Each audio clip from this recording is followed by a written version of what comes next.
Hello, my beautiful souls. Welcome sa ating tarot reading sessions. Keep in mind, general reading po ito. Maring mag-resonate, maring hindi.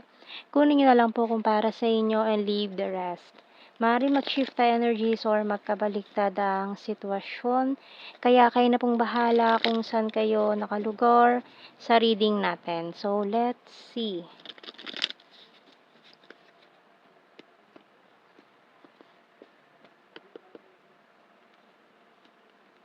So we have here the Four of Wands. Oh, 4 and 8 of Wands. And we also have here the Five of Swords and and Five of Wands. And the Two of Swords, Eight of Swords, Page of Wands, and the High Priestess. Okay, so we have strong energy ng Pisces. Ayan, so maaring Seven of Wands bottom card natin. Okay, so may someone here na na-stuck na-stuck in this situation na maring a relationship na hindi sila naging masaya. With this Eight of Swords energy natin, maring ikaw ang kanyang binitawan or hindi kanya pinili sa mga options niya before. So, ngayon, hindi na siya sigurado sa mga nangyayari. And maaaring this person betrayed you na rin or hindi siya kung naging kayo nitong taong ito ay maaaring pinagpalit niya sa iba or kung hindi naman is parang hindi pa man nagiging kayo pero iba yung pinili niya. Maaaring ginawa ka lang nitong isa sa mga options niya, ganyan.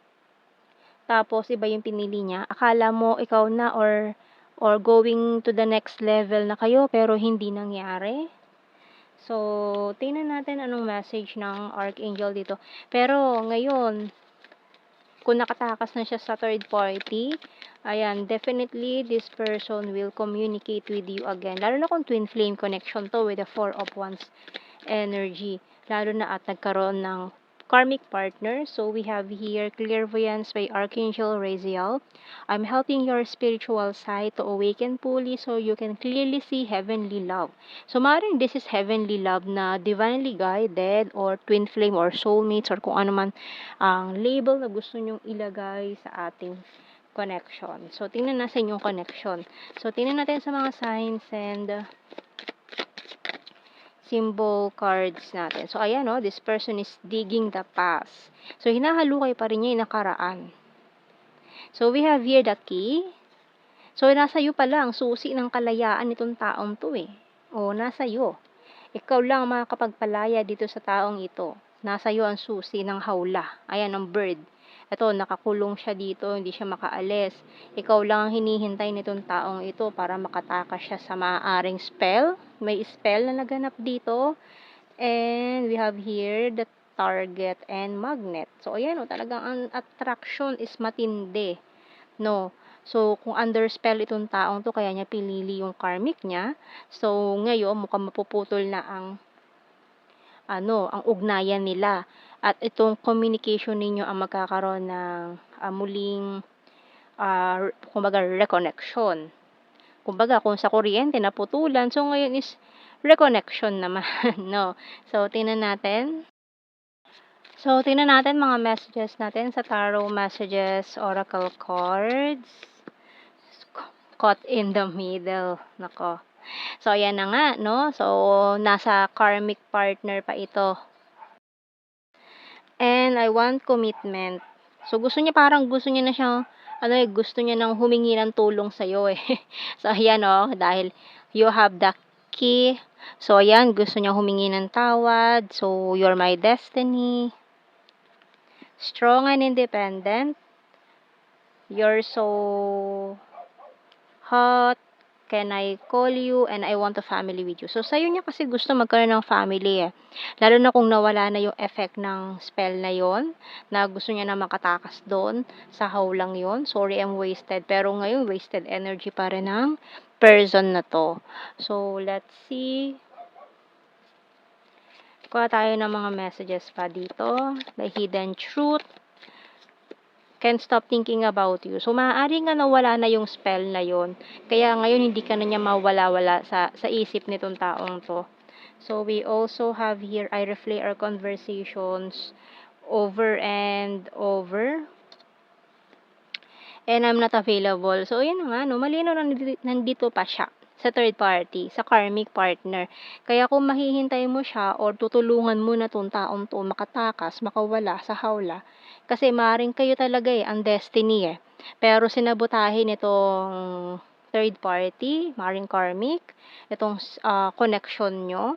My life is not as together as it seems. I love you. You don't know how hard it was to let you go. We both know I'm not the one for you and I couldn't let you get close to me. So, maaari kasing inisip niya na hindi kayo para sa isa't isa dahil nga roon under siya ng black magic or kung ano man ginawa ng third party na yun. We need to let each other go. So, kaya nag-let go siya sa'yo kasi akala niya hindi ikaw yon. Pero dahil nawala na yung illusion, nawala na siya dun sa or malapit na siya makawala sa spell na yon, no? So, ngayon na parang lumiliwanag na or nag-clear na yung mind nitong taong to. So, kuha tayo ng mga initials. Kuha tayong initials natin.